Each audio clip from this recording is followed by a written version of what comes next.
বিশ্বকাপে না গেলে বাংলাদেশ দলের কি কি হতে পারে? বাংলাদেশ কি নিষিদ্ধ হবে, নাকি আইসিসি থেকে প্রাপ্ত অর্থ না পেলে বাংলাদেশ দেউলিয়া হয়ে যাবে, নাকি হচ্ছে না এসবের কিছুই? চলুন একে একে সেটাই জানতে চেষ্টা করি। সম্ভাবনা কোন দিকে যাচ্ছে আর ইতিহাসই বা কি বলছে একটু বিশ্লেষণ করা যাক। ভারত বিশ্বকাপে বাংলাদেশ ভারতের বৈরী সম্পর্ক নিয়ে ইতিমধ্যে যে টানাপোড়েন সৃষ্টি হয়েছে তাতে এক প্রকার বলা চলে বাংলাদেশের এই অবস্থা থেকে কামব্যাক করে বা সিদ্ধান্ত পরিবর্তন করে ভারতে গিয়ে খেলাটা একেবারে অনিশ্চিত, অথবা যার সম্ভাবনা আমার মতে 0.0001%। বিসিবি তাদের সিদ্ধান্ত বদল করবে কিনা এখন পর্যন্ত বলা মুশকিল, তবে এই মুহূর্ত থেকে এতটুকু বোঝা যাচ্ছে এত সহজে বিসিবি তাদের সিদ্ধান্ত বদল করছে না। তাদের দাবি বাংলাদেশের ম্যাচগুলো নিরপেক্ষ ভেন্যু তথা অল্টারনেটিভ ভেন্যু শ্রীলঙ্কায় হওয়া উচিত। এখন সেটা আইসিসি মানবে কিনা তাদের পক্ষে এই মুহূর্তে আসলে সেটা কতটুকু সম্ভব সেটা হয়তো বা সময় বলে দেবে। তবে এই মুহূর্তে যে প্রশ্নটা সবচেয়ে বেশি ঘুরছে, বাংলাদেশের ভবিষ্যৎ আসলে কি হবে? বাংলাদেশের সাবেক ওপেনার এবং অধিনায়ক তামিম ইকবাল খান একটা বার্তা দিয়েছেন সকলের উদ্দেশ্যে যে বাংলাদেশের ভবিষ্যৎ নিয়ে নাকি ভাবা উচিত, ভবিষ্যৎ খারাপ হতে পারে এবং সে থাকলে নাকি সে ডায়লগের মাধ্যমে অনেক কিছু সমাধান করতো বা সে তার মতো করে তার সিদ্ধান্তটা আসলে নিয়ে থাকতো। এখন কথা হচ্ছে ভবিষ্যৎ কি আসলেই হুমকির মুখে? কতটা ক্ষতি হতে পারে এই সিদ্ধান্ত থেকে বাংলাদেশের? এর আগে কোন কোন দেশ আসলে এরকম বিশ্বকাপের আগে বা আইসিসির কোনো ইভেন্টের আগে আসলে ম্যাচ খেলতে আপত্তি জানিয়েছিল? ইতিহাস আসলে কি বলে, এরকম কোনো নজির আছে কিনা? আর যদি কোনো নজির থেকেও থাকে, আইসিসি আসলে তাদের সাথে কিরকম আচরণ করেছিল? একটু ইতিহাস ঘেটে দেখা যাক। 1996 সালে অস্ট্রেলিয়া এবং ওয়েস্ট ইন্ডিজ শ্রীলঙ্কায় খেলতে আসেনি, কারণ তখন দেশটিতে গৃহযুদ্ধ চলমান ছিল এবং নিরাপত্তা সংক্রান্ত কারণ দেখিয়ে তারা সেই আসরে অংশ নেয়নি। 2003 সালে সাউথ আফ্রিকা, জিম্বাবুয়ে এবং কেনিয়ায় যৌথ অনুষ্ঠিত বিশ্বকাপে ইংল্যান্ড এবং নিউজিল্যান্ড নিজেরা খেলতে যায়নি।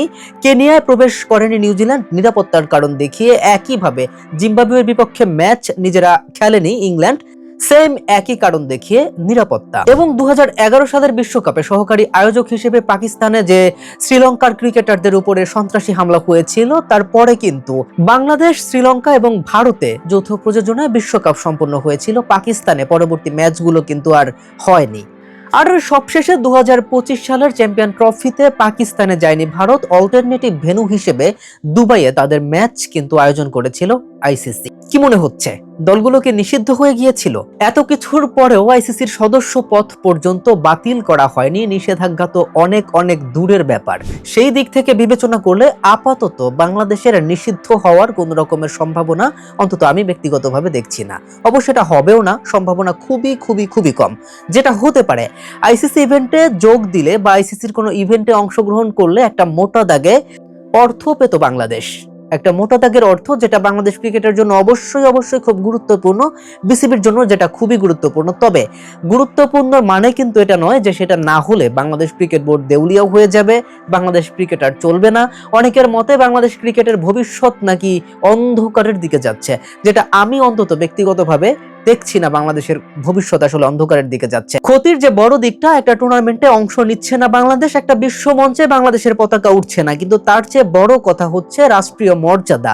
এখন যদি ভারতের কাছে বাংলাদেশ অনেকটা নতজানু হয়ে আবার সেই বিশ্বকাপের আসরে অংশ নেয়, এতে করে বাংলাদেশের আত্মমর্যাদায় অবশ্যই আঘাত হানবে।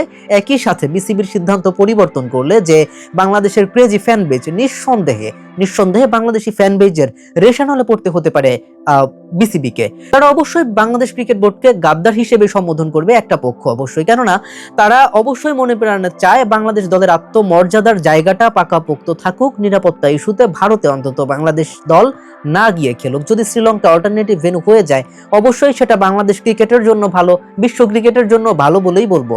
এবং যেটা হবে, এই মুহূর্তে ভারতে প্রথম কথা বাংলাদেশ দলের যাওয়ার সম্ভাবনা খুবই কম, ভিডিওর শুরুতেই বলেছি। এবং যদি ভারতে বাংলাদেশ দল যায়, ক্রিকেটাররা না হয় রাষ্ট্রীয় নিরাপত্তা পাবে, কিন্তু এই যে বিশাল fan base, cricket fan base, তাদের কি হবে?